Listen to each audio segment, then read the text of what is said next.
Thank you. Before we get started, I'd like to invite some of the, I would say more of our elders out there that might be standing up to please come and take a seat, move in closer. Beautiful to see you all here. I won't say this morning, I'll say good dawn at our dawn ceremony. So please come in a little bit closer. It's a terrific crowd, and in a moment we'll kick it off.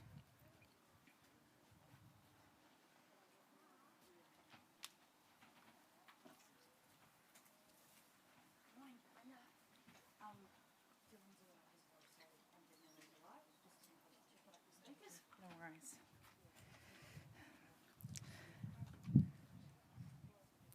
Dolk, Morwell, Nyaranyek, Belinda Duarte. Hello, my name is Belinda Duarte. I will be your MC for the dawn ceremony this morning, and I'd like to commence by acknowledging the traditional owners of this country in which we stand on today, the Wadwarang, and their elders, past, present and emerging. They're old people. The elders here today. I want to echo that acknowledgement to other First Nations people that join us, not only here, but across the country through our live stream. I want to acknowledge our Mayor of Ballarat, the MPs that are represented today, all of our fellow Ballaratians, and to the special treasures that have travelled to join us this morning. The allies that stand with us on this very special ceremony. A ceremony that acknowledges the survival of Aboriginal and Torres Strait Islander peoples. I do want to take a moment to thank Zane Kober Harris from True Dreaming, who was generous enough to play ditch. And to officially open the ceremony this morning, I'd like to invite the traditional custodian, a very proud Wadwarang woman in Bonnie-Chew, to commence the ceremony with our Bali Jan dancers led by Cooper Craig Peters, Deegan Craig Peters, Jack Sampy, Josh Carly Marks and Jasper Foy. I invite them to come up in front of the stage. Thank you.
beautiful way to start. Thank you to our young men, and that smoke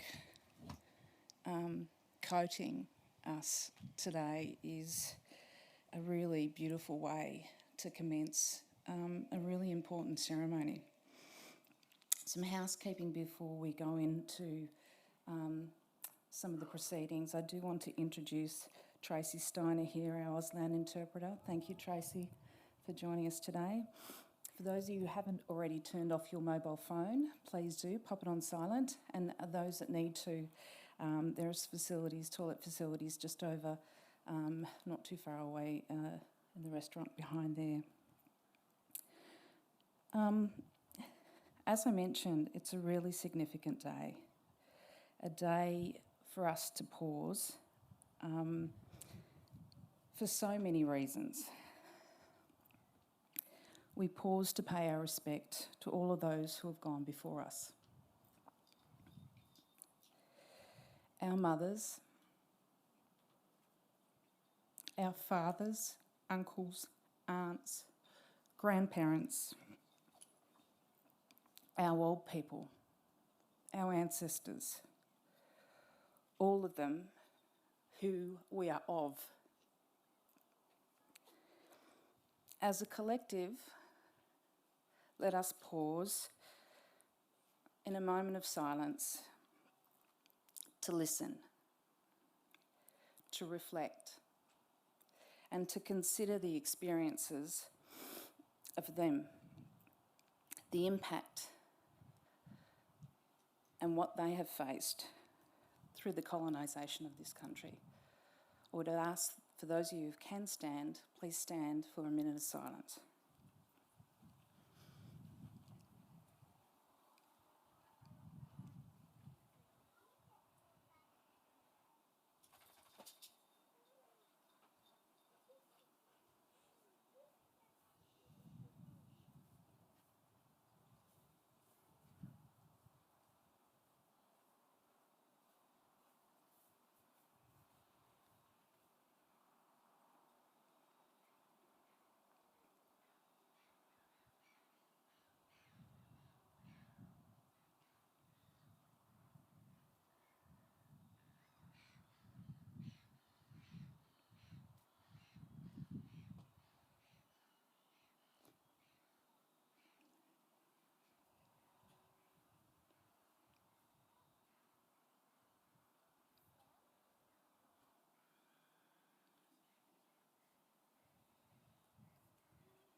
Feel free to take a seat. Thank you.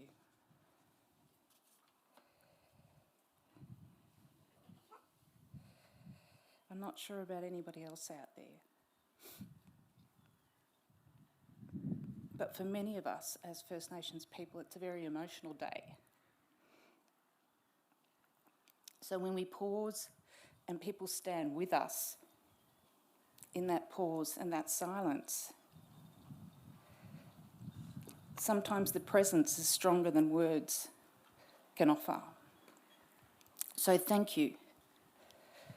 If you're standing remotely through our live stream, or I can't even see the depth of the crowd, but it's beautiful to see the number of people here today.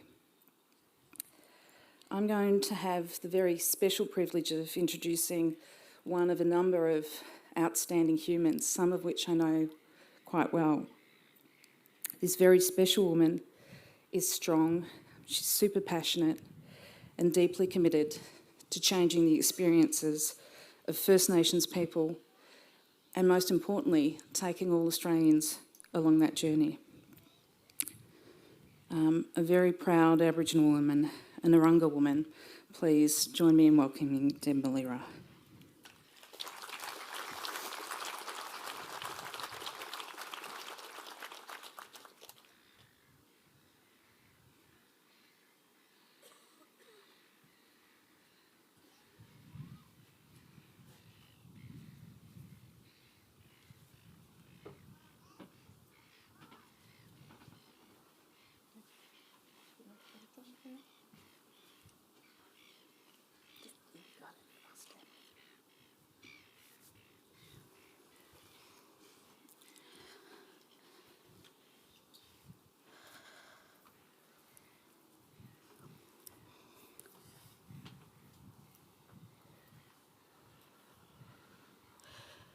Good morning, everybody.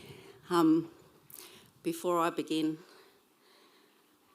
I would like to acknowledge the land that we're all gathering on this morning, Waterloo country, and pay my respects to their elders,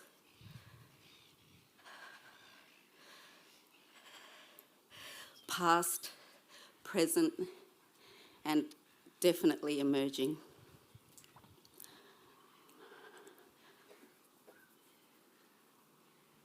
Like Ben said, this is a really emotional time for us, and just give me a moment to gather my strength.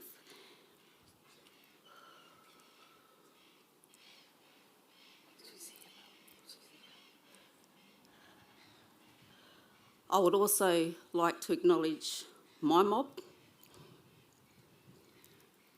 which are the Narungga people from the Yorke Peninsula in South Australia. I'd like to acknowledge my ancestors, in particular my mum, who is no longer with us on this earth. Without them, I wouldn't be standing here today.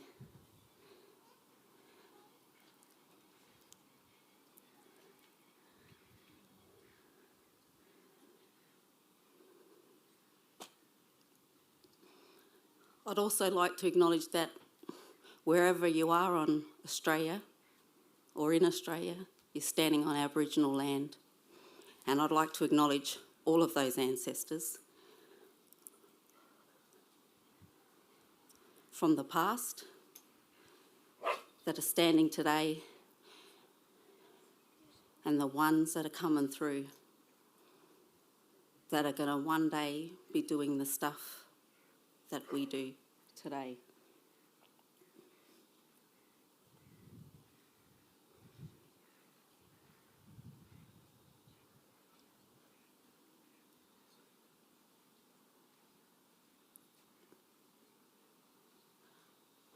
Like Ben was talking about, allies are super, super important to what we need to do in this country and what is already happening. And without people like here in Ballarat, I'm going to drop a few names. Belinda Coates, I'm sure you're here somewhere in this crowd.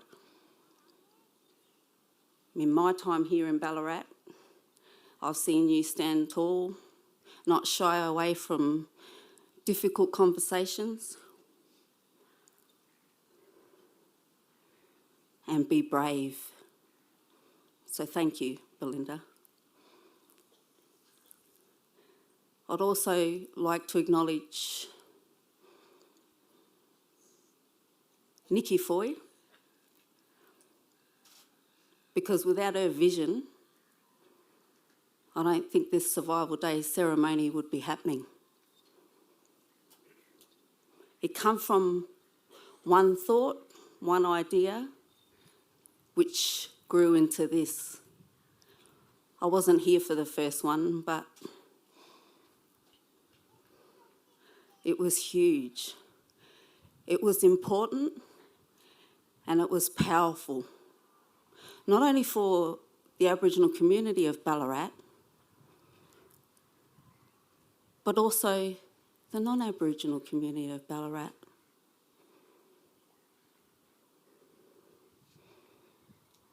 Because Australia's history is all of our history. And we're moving closer to being truthful about that history.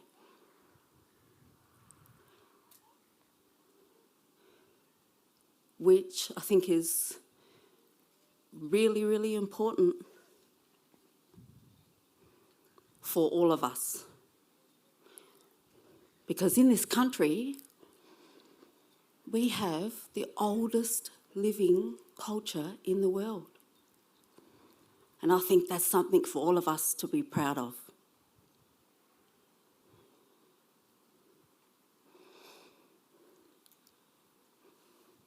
When Nikki first asked me to speak last year,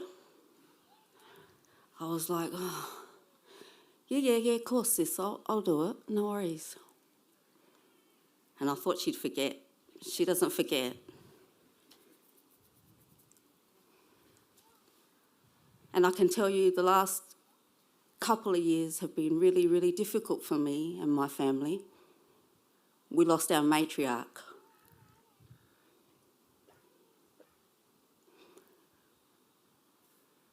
Who I know is watching down on me right now, really proudly, and giving me the strength to stand here when I couldn't breathe 2 seconds ago. So, thanks, Mum.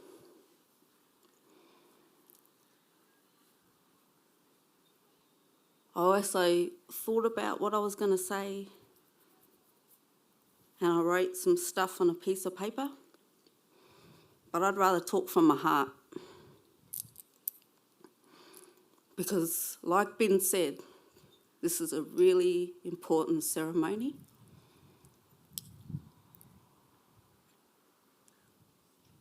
A time for us to reflect, to share, to cry.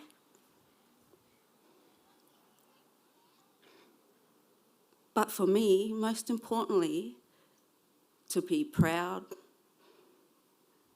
of who I am and the colour of my skin. And I say that because too often in my life, I've been defined by the colour of my skin, and not always in a positive way.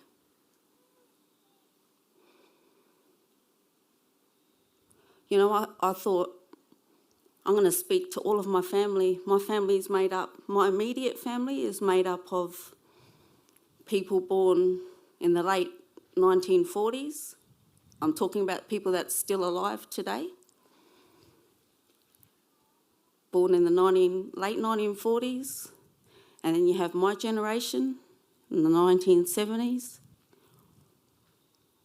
Then I go into my children, born right throughout the 1990s. And when I say my children, I talk about my sister and my brother's children, because they're my children too. And I thought, I'm going to ask them what Australia Day means to them. And I had, different comments, different thoughts, but a lot of similarities. I asked them what it meant and how do they feel.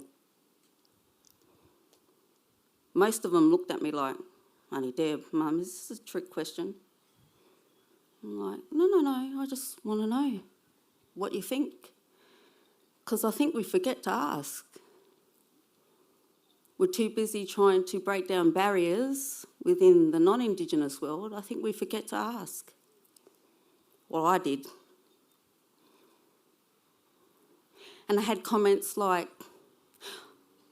before I go on, I just want to say my immediate family is pretty diverse. I have non-Indigenous son-in-laws, daughter-in-laws. I have non-Indigenous sister-in-laws. I have people that were affected by past government policies, which meant they spent a lot of time in orphanages.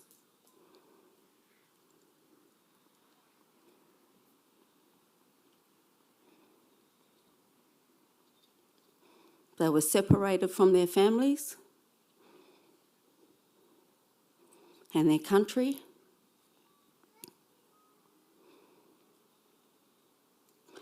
And then I have people who, grew up with PlayStations and big 56-inch TVs and what I mean, just like everybody else. And because of the people of the past, the people of the present,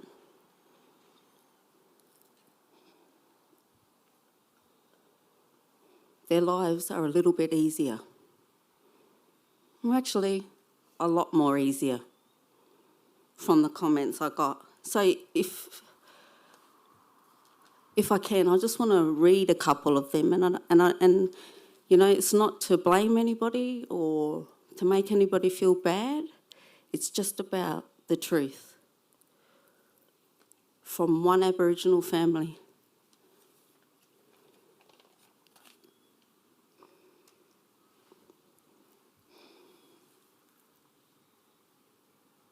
I don't celebrate the day at all. I won't do a welcome to country because it's still a divisive issue for many of us. It's a day that marks the taking away of our culture, our country, and our heritage. I feel proud because all policies of the past have not succeeded in taking away that cultural connection to country, which is really important for us.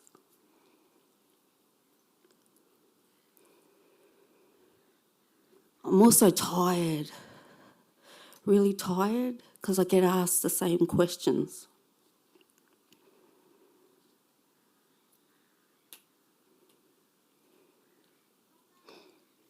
I feel angry because I think non-Indigenous people make decisions about us all the time without even speaking to Aboriginal people.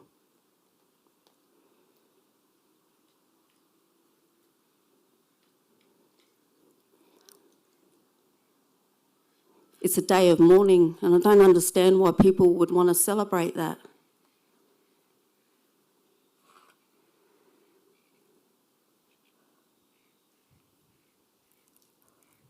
January the 26th is exhausting, but not only that, the whole month of January is exhausting, Annie Deb.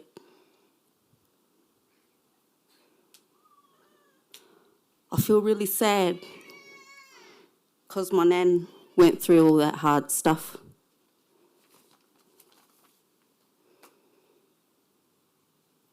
The date has been changed before, so why can't we find a date to change it again?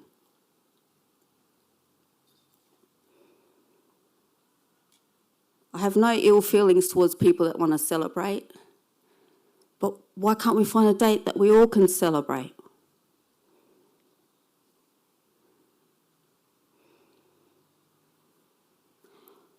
I didn't have a good education around this issue growing up, but as I've gotten older, I've learnt more and more,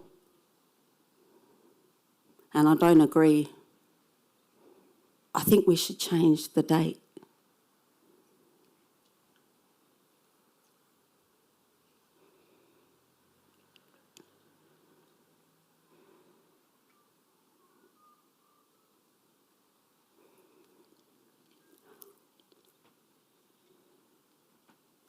I think things have changed, Annie Deb. You know, like on social media, Annie Deb's not real into social media, but I don't know about Instagram. I haven't been on Instagram, but on Instagram, people, non-Indigenous people share lots of stuff. I'm like, what sort of stuff? You know, like closing the gap and information around our history and, you know, stuff to help each other learn. And I thought, oh, that's great. Because one thing I heard when talking to my family was that they carry a lot of feelings such as sadness, anger, hurt, but they also carry pride. They've got a lot of hope and they've got a lot of resilience.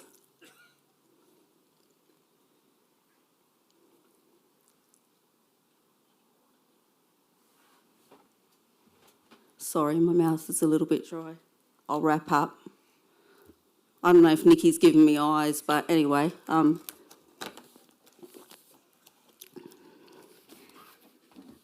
haven't cried. It's great.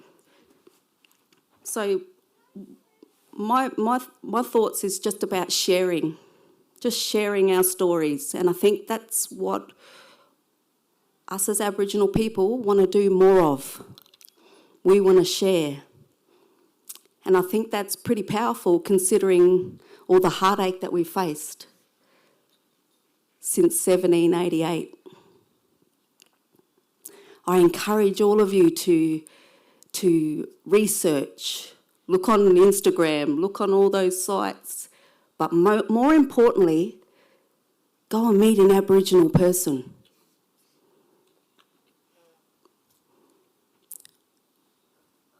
Or a Torres Strait person, our brothers and sisters across the ocean there.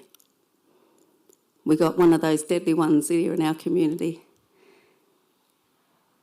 I encourage you to go and sit and yarn with them, and I guarantee they'll share some of their life and some of their story with you. They might suss you out, they might drill you a little bit, they might, you know, it might be a little bit difficult. But think about what most of our families have had to carry for generations. You know, think about walking in someone else's shoes. Try and find that empathy within yourself to really open your heart and mind and listen to what is being said. Because together,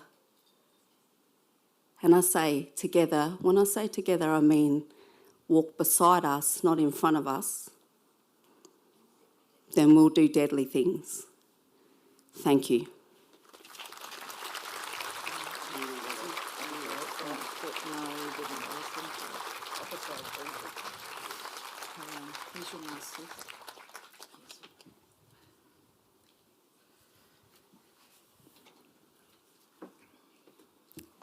Well, that certainly grounded us to start us. Thank you, Deb. Beautiful titter. I am a very proud descendant of Waterloo country with family ties to Dja Dja Wurrung as well. And our next speaker is quite extraordinary young man. I do want to acknowledge my mum. We are in Ballarat because of my mother, and my mum has shared many a day here and with some very special treasures in front of me that I can see in our uncles. Poss, I see there, Annie Di, and she started her life on country, Waterloo country, and was placed in care in the Ballarat orphanage. And because of government policy, my great-grandmother couldn't get them out of that orphanage and return them to country. So it's still very close for all of us. But I just wanted to take a moment to acknowledge how special my mum is in ensuring we give voice to all of those experiences for many, many elders. So as a proud Waterloo man from the Wimmera, Dylan Clark is the chairperson of the Barinji Land Council, an organisation in Horsham that represents 5 clans and make up the Waterloo Nations. Dylan is a representative for Barinji Land Council, the First Peoples Assembly, alongside 30 strong Aboriginal elected representatives tasked with the job to develop a framework for a treaty or treaties with Victoria. Please welcome this outstanding leader in his community who strives for action through a whole range of different roles. Thanks, Dill. Come up, Bob.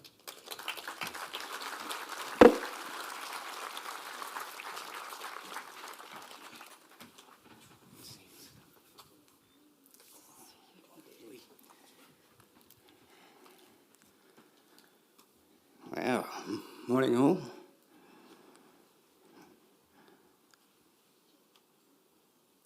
I'd just like to thank Belinda for that lovely introduction, and before I begin, I'd just also like to acknowledge country and pay my respects to traditional owners of this land, past, present and future. And I'd also like to acknowledge the trauma, the dispossession that has taken place across this country,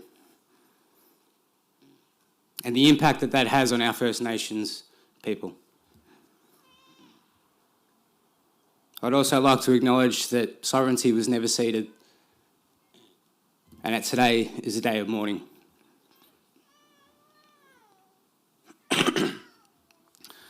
So yes, my name is Dylan Clark. I'm a proud Wodjabalik man from the Wimmera. Many of you probably recognise me as a young fella here growing up, but I grew up here in Ballarat before my family moved to Melbourne, where I followed my dreams of sound engineering and DJing and performing and all that kind of stuff. But growing up here in Ballarat was great, apart from racism. Being dark skinned, and I know that there's a lot of young fellas in the crowd who have dark skin themselves, or even light skin, who have that struggle of having to explain their identity. And I too know that struggle. And I just want to acknowledge that I was once one of those young fellas sitting in these crowds, attending Ballarat events, being out in community, getting my voice heard, hearing others, and hearing that story. So I just want to acknowledge that there's been a long journey of trailblazers as well within this community and across Victoria. So just wanting to pay my respects to all of them who have made a lot of our community members strong in who they are and who their identity is. So as a young fella, I was into music and DJing, performing, but my life led me to my culture. My passions led me to that. My family guided me into these roles that I'm in, such as being on the board with my traditional owner corporation. My auntie Kayleen Clark was also a big part of that with Uncle Jack Kennedy to achieve native title for our mobs, which are the Wodjabalik, the Jabba, the Jabberjali, the Wagaya and the Jabbergold peoples. So just wanting to also extend my acknowledgement there, and just the struggles that it takes for us as Aboriginal people to have to go through the rigmarole of going through government procedurals to have our own identity recognised by white man law. Just take a moment to think about that, because we have native title, we have registered Aboriginal parties, and we have traditional owner settlement acts. We have to be versed in all of those areas to have our rights activated as Aboriginal people and as a group. And that's not just my group, that's all groups. And that's a tough job. And when you look at Victoria and the dispossession that's going on, it is bloody hard for some mobs to continue their culture, continue proving their identity and where their families had existed long before settlement. So whilst there's great things out there about government procedures and what's changed, there's still a lot more work that needs to be done. And that's something that I'm quite passionate about, even as my role as chair at BGLC.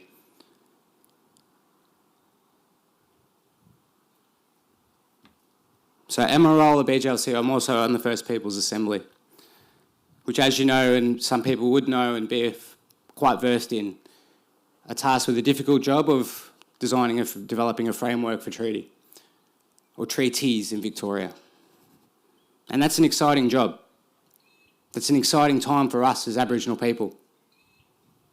It's time for us to really test and change some of these formal recognition structures, legislation, policies, procedures, past, present,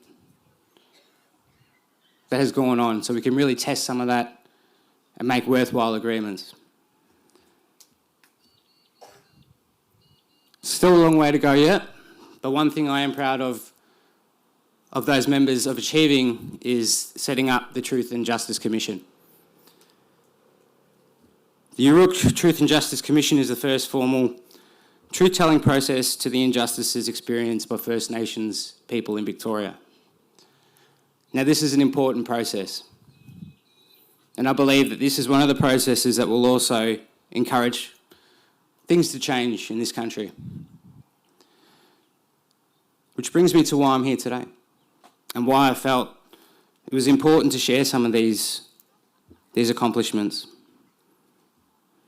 Because I believe that there are things that we can do in isolation, but there are things that we can do together. And as I look around, it's great to see the turnout that we do have to pay respects on this day that is of hurt to us people. So I just wanted to acknowledge that. But these start a bigger conversation, and they start a conversation around truth. And what does that actually bring? If you ask me, it provides healing. And that's what's needed for a lot of these processes, for a lot of this country, for a lot of our people and our families. We need the time to heal, we need the time to talk. In the past, it hasn't been the right time to talk about some of this stuff. Some of us mob haven't been ready. But as I look around, more and more people are getting ready for these bigger conversations. And when I was a young person looking up at these conversations, they weren't happening like this.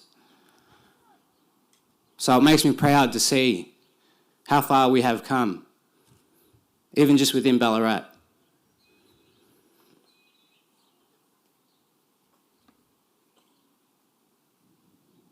And people often ask, why do we talk about the past? Why are we talking about these things that happen to us? Can't we just get over them? All the kind of rhetoric that happens. And as I said, healing is the best answer that I can give. As we can see, traditional owners reclaiming country, doing their traditional practices, dancing on country, speaking our language, reclaiming it. They're all parts of healing. And they're things that are going to also heal this country, help build an understanding between Aboriginal and non-Aboriginal people that live here. And I'm not just talking about white people as well. I'm talking about people that come in from Melbourne and everywhere else that travel. They all want to know about First Nations people. So we need to start putting that into the spotlight. Because as reconciliation, I think we shouldn't see that as a tick box thing. It's not something that you just, oh, yep, we've done this year, this is great. On to the next. These are things that happen all the time and need to be ongoing. It's not just a one-day thing for us as Aboriginal people, this is every day. And one thing that I think about is that these aren't band-aids that are going to heal all of the wounds overnight. What do they say? There's a saying, it's a marathon, it's not a sprint. There are lots more conversations that are going to happen after us. There are a lot more conversations that have already happened before us.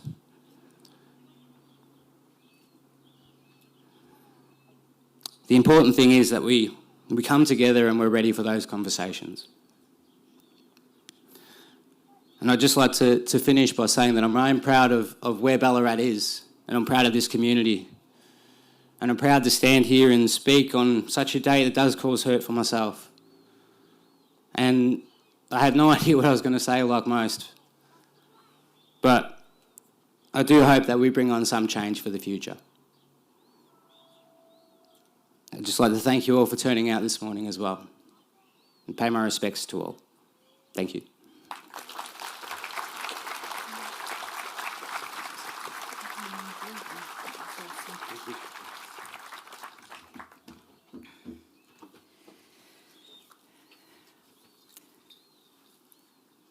Such a special human.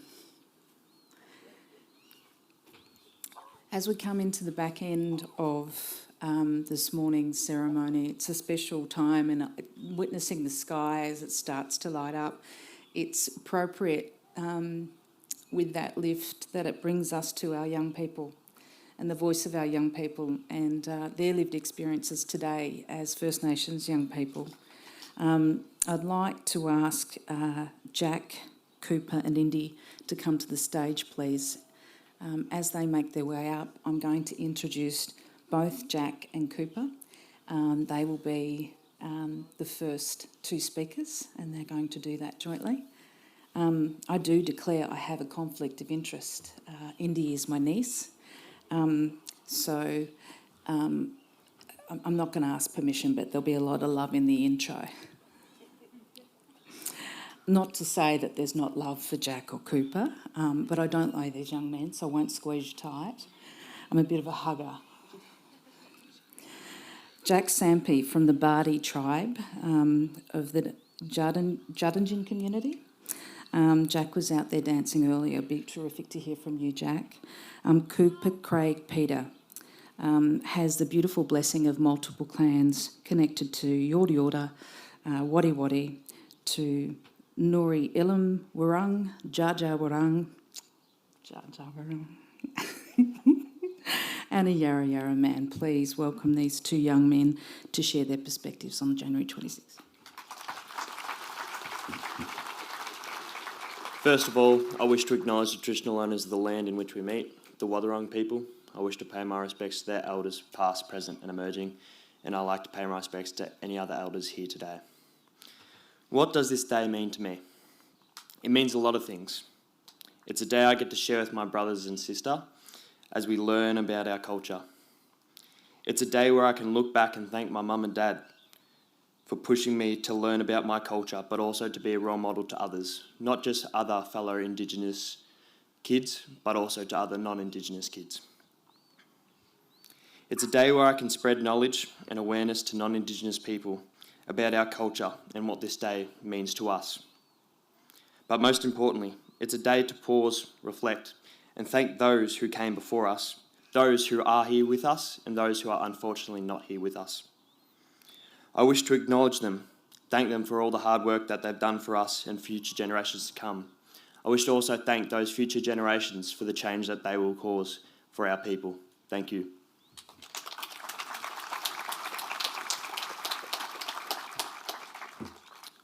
I would like to also acknowledge the land of which we gather on today, the land of the Wathaurong people, and pay my respects to elders past, present and emerging. The 26th of January marks the beginning of a very significant and difficult era for our mob, a time of many battles to keep our culture alive and strong. And it's fair to say that our mobs stay winning these battles despite the adversity faced. The 26th of January to me serves as a reminder that our people are survivors and always have been. Every day setting the record for the longest surviving nation on this earth.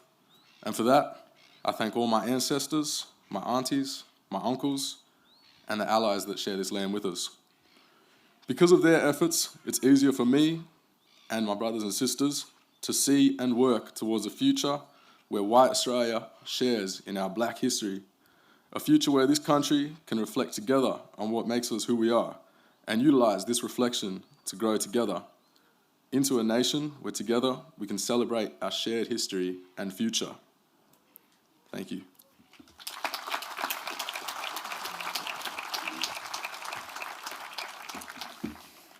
Well, with young men like that at the front we are in good shape.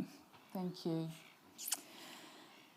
As I mentioned, I have the privilege, and it may be the only moment I get in a public event. I actually don't think it will, because I'll put my hand up and try and MC, because she's going to go places, this girl. I have the privilege of introducing a young woman that I will speak to through the eyes of another woman that just happens to be her aunt. I am very personally inspired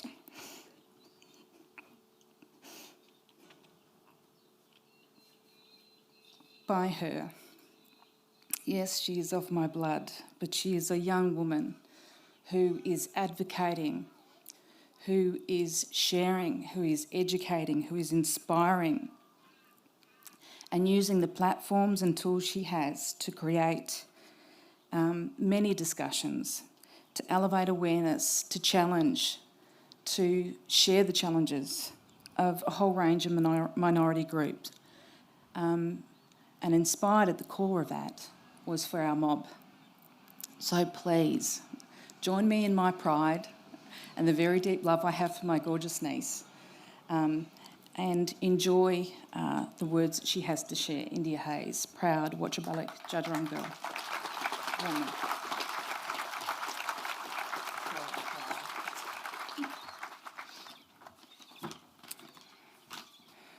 Hi everyone.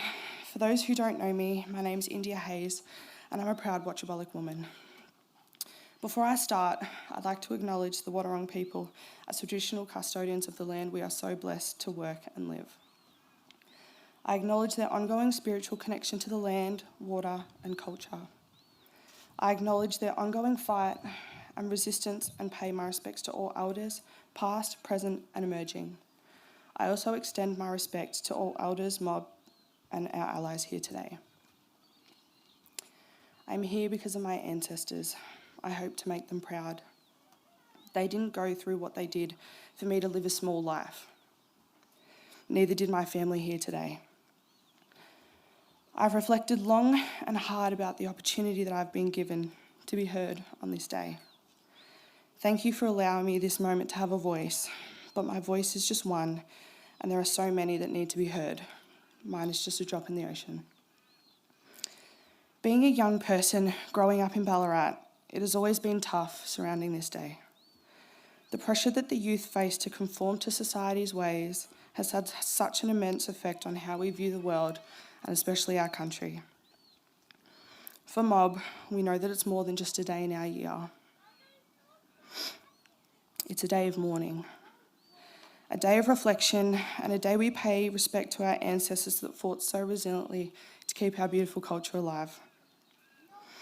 My beautiful Auntie Manny made a post on Facebook the other day and said something that stuck with me.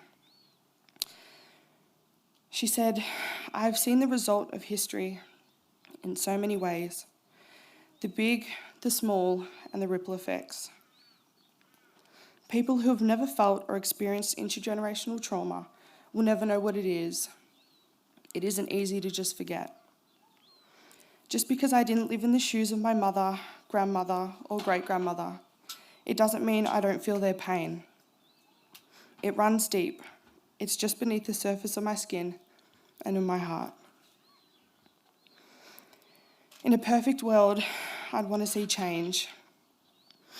I want to see the day where the nation mourns for and with us. A day where we can educate others and use our platforms to project our voices across the nation while being supported in doing so. A day where we uplift and support Indigenous artists and creators to share their stories and their work. A day to celebrate all Indigenous peoples for their presence and persistence to survive and bless us all with whatever they bring to this world. But most of all, I don't want it to just be one day. I want our nation to stand with us every day of the year. I have hope. While I see there's such a long way to go, here is where we start. Every day, to consciously connect to one another.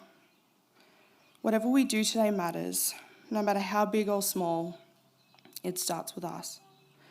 Stand up for our culture and don't be someone that overlooks the injustice and pain we feel, not just today, but every day.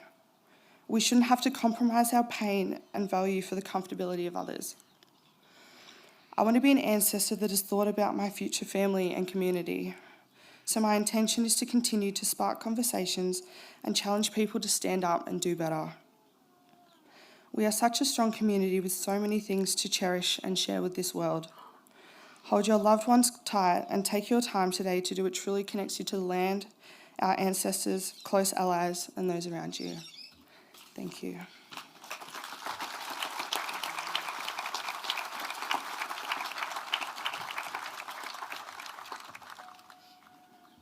She did much better than me, didn't she?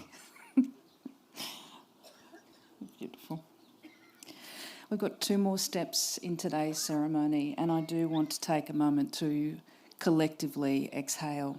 This next one, some of you may have sat with previously, and some of you it will be the very first time. So let's take a moment to inhale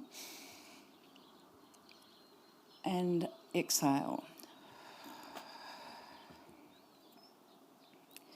Ensure that you are connected to this country, the Wadwarang country, and think about the countries you've been on as you listen to the next speaker and accompanying Sarah Jane Hall today.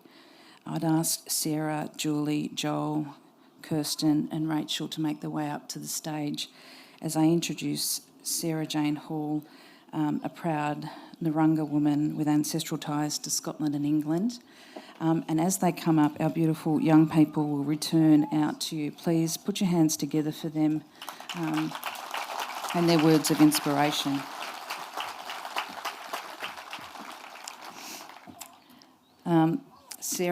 Sarah Jane will be opening up. No worries. With Julie Rouse, Joel Clark, Kirsten Clark and Rachel Clark to share a reading around the massacre sites across this state.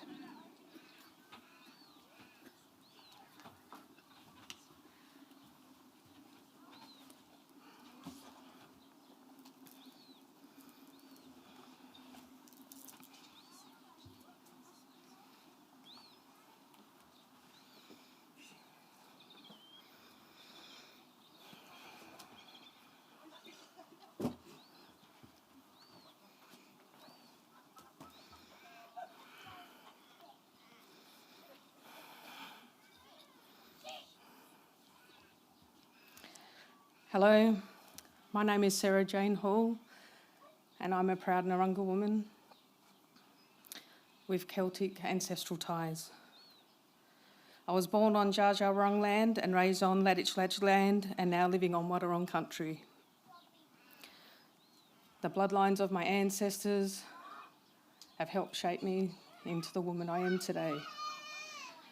I respectfully honour the Waterloo people who have occupied these lands and waters for thousands of years and convey my gratitude to their elders past and present. I pay my respects to all Aboriginal and Torres Strait Islanders who are present or watching this online across the globe, and I give my thanks to those that are gathered here at Lake Wendouree today. I've been given the grave task of speaking about the massacres across Australia. Let me be very clear that today is not a protest, but it is also not a day of celebration. Today marks the 234th anniversary of the day Australia's land was taken from its Aboriginal and Torres Strait Islander people without compensation and without a treaty. A day that marked the commencement of colonisation and subsequent killings and oppression and systemic racism. The King of the British Empire placed his King's seal on the letters patent in February 1836, enshrining in law, stating the location of the land he was claiming and giving instruction that Aboriginal people had the right to occupy and enjoy their land. As the history shows, this is not what occurred. Between 1788 and 1930, there were approximately 500 recorded killings of Aboriginal and Torres Strait Islander peoples across Australia, with a total loss of life estimated in the hundreds of thousands. As I read aloud some of the massacres across Australia, my family will place ochre handprints on this kangaroo skin to represent lives lost. There will be another kangaroo skin for everyone here to have the opportunity to put their hands in ochre and leave a mark on the skin as well, in a COVID-safe manner, of course. This will be after the smoking ceremony with Bonnie Chew. Victoria. Records in the early colonial days were sparse and unclear.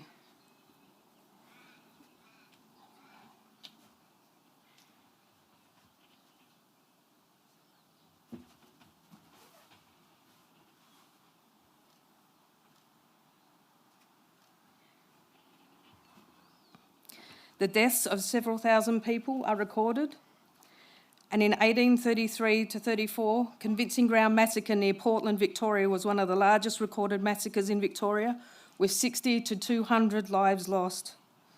Gunditjmara people believe that only 2 members of their neighbouring clans survived. 1838, up to 100 Aboriginal people were killed.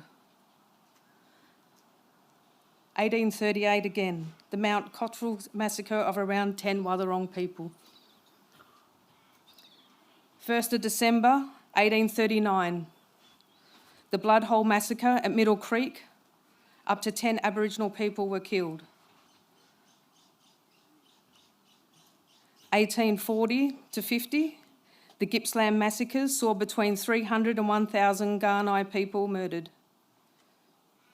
1840 to 1860, it continued with the settlers and the Gunditjmara people at Lockerheads in southwest Victoria, including a number of massacres resulting in over 442 Aboriginal deaths. 1840, Fighting Hill massacre puts the death toll as high as 80. 1840, the Fighting Waterholes massacre, over 40 killed. 1843, the Warrigal Creek massacre, which left 100 to 150 Aboriginal people dead. 1846, 7 to 9 Aboriginal people, all but one of them, were women and children near Cape Otway. New South Wales.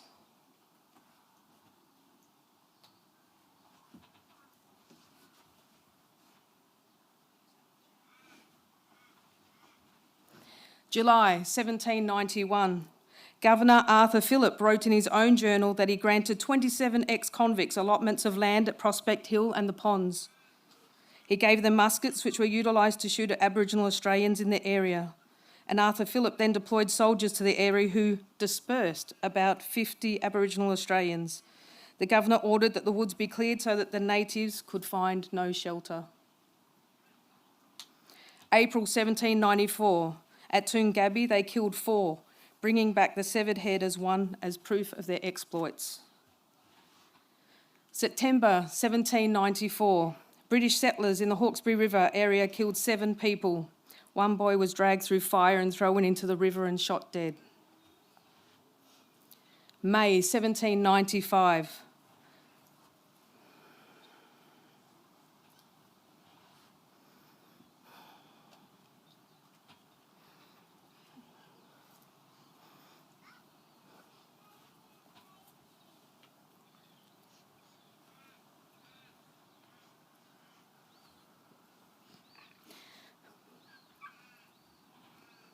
"66 souls passed to the dream time.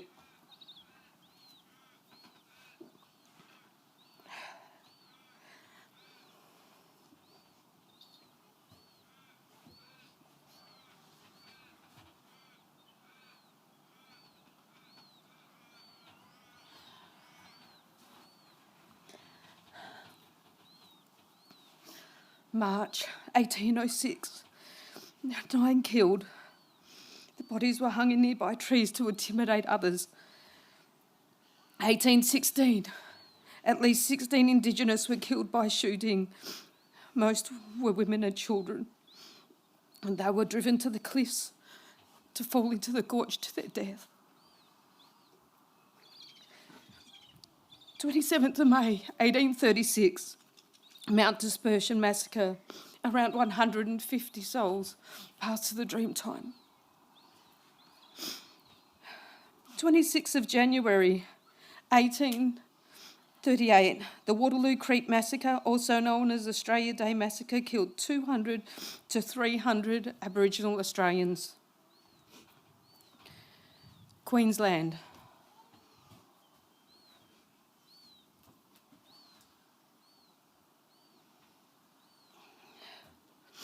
(1842), 30 to 60 or more killed in the Kilcoy poisoning. 1847, 50 to 60 individuals killed in a poisoning at Whiteside Sheep Station.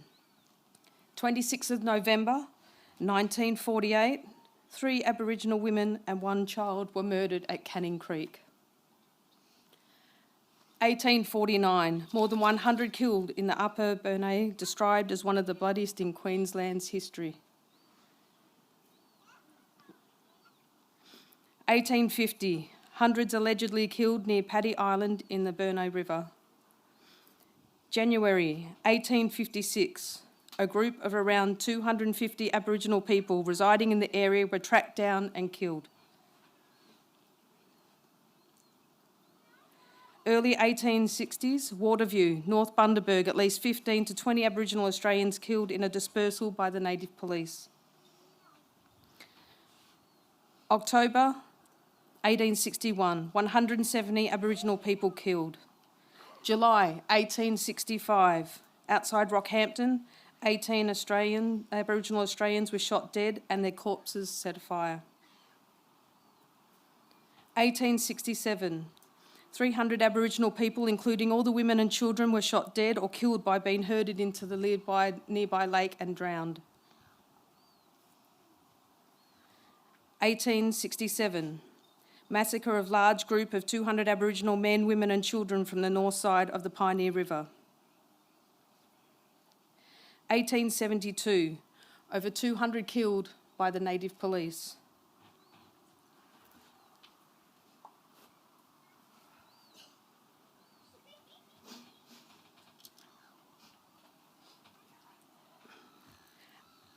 1879, 300 Aboriginal Australians were shot.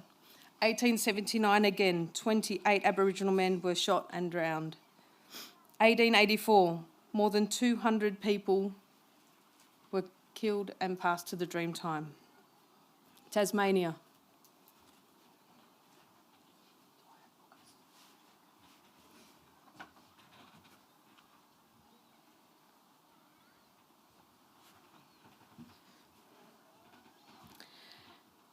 Tasmania, formerly Van Diemen's Land, 1804. A great many were slaughtered and wounded. In 1828, in a dawn attack, they killed a number of Aboriginal people and their bodies were then placed in a pile and burned. South Australia.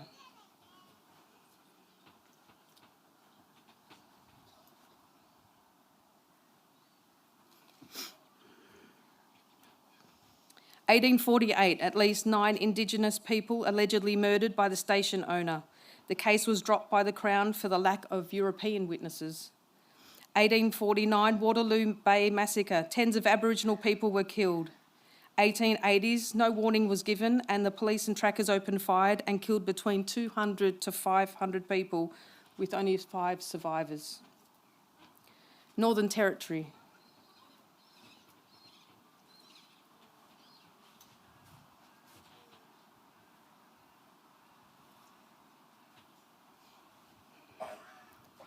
December 29th, 1827. Many were wounded and at least 5 Aboriginal people were killed, including a child and her mother.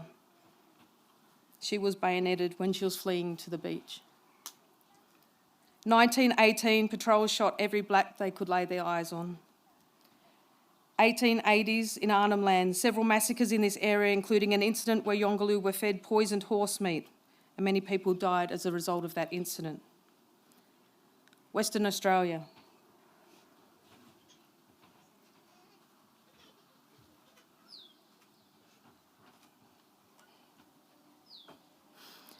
In 1834, 14 to 25 Aboriginal people were killed. 1836, 12 Aboriginal men were killed. Settlers to the district collected ears of Aboriginal men slain. 1865, death of up to 200 Aboriginal people. 1868, number of dead ranged from 20 to 150. 1893, 23 Aboriginal people were shot, then another 30 were shot dead to teach them a lesson. 1890 to 1926, another 10 mass killings happened. 14th of August to the 18th of October in 1928, the Coniston Massacre at Coniston Cattle Station, Northern Territory, 60 to 170 dead. This massacre was led by Northern Territory Police Constable William George Murray. This was the last known officially sanctioned massacre inflicted on Indigenous Australians.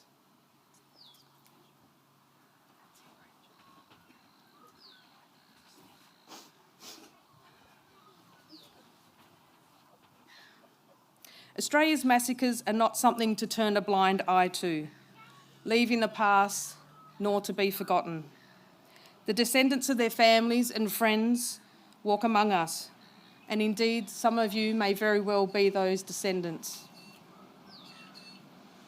We need to set an ongoing tone for future conversations.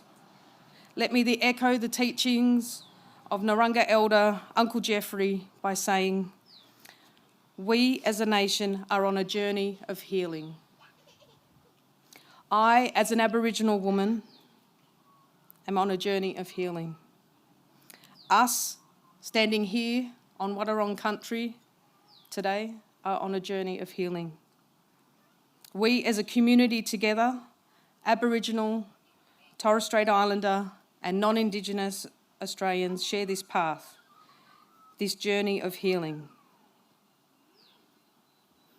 Can we please be upstanding for a moment's silence?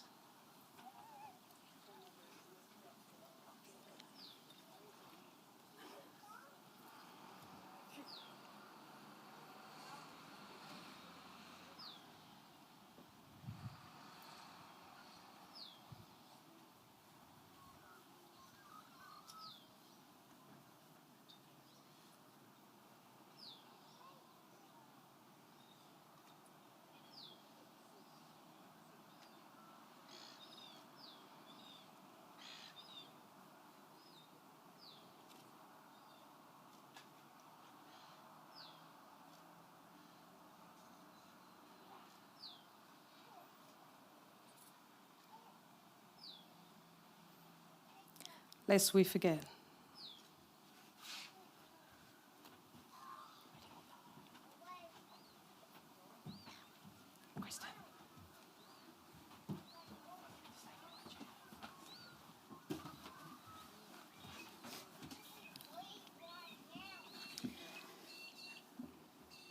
Before we are given the opportunity to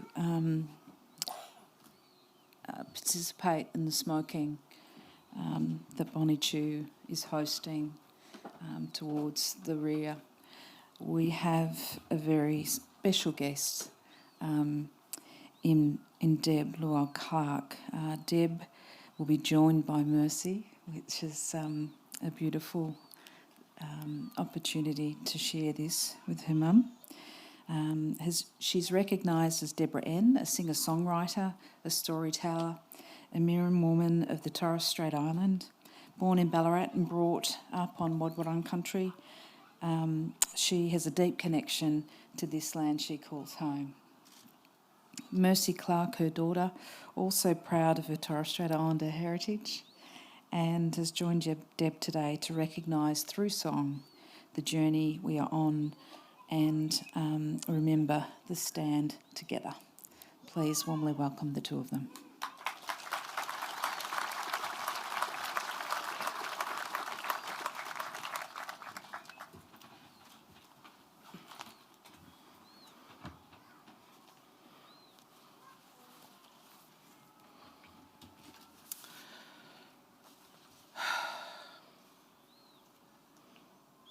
Auntie said once, have courage and be courageous. So here we are. Na blai ki ker ki agayali tapa kwamu ablai Survival Day Dawn Service. This day we come together to the Survival Day Dawn Service. Karane de ke Deb Luau-Clark. Kamiriam Kosker Zenith Keslam. Mablene Momale Torres Strait. My name is Deb Luau-Clark. I'm a Meriam woman of Zenith Kes, you know as the Torres Strait. Karane Decay Mercy Clark. Kara Meriam Nua Zenith Keslam. My name is Mercy Clark. I am a Meriam girl of Zenith Kes. Kalaglaga Blaney, Ayaboro Ged Kimle, Waterloo. Bwai, Ibwa, Meswa, Nakailu, Ablay Ged Ka Nagemle. I would like to thank the traditional owners of the land, the Waterloo people of the land I walk on. We thank our Uncle Luke Captain for helping us know our Meriam language.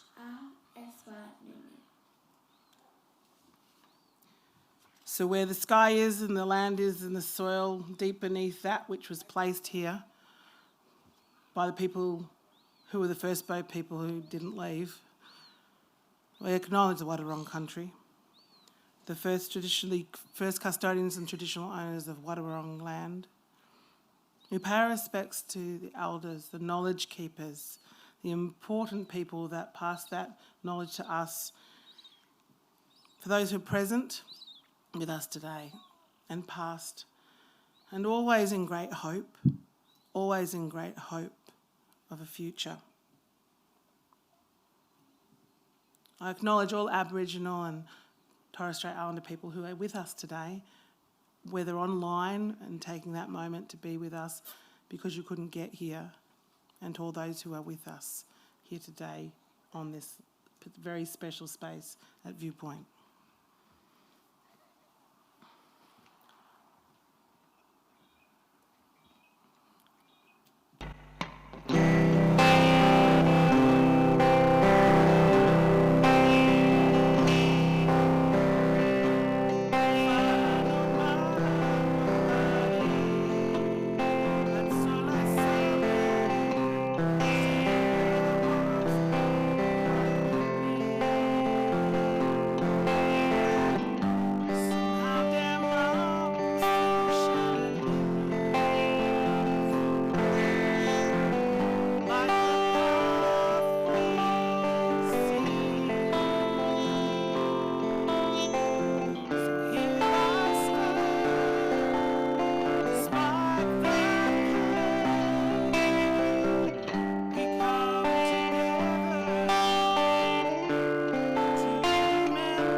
What a very, very, very special way to end. Deb Malira, don't look at me. Deb and Mercy, thank you so much for that soothing song and the strength in your words. Please put your hands together for Mercy and Deb.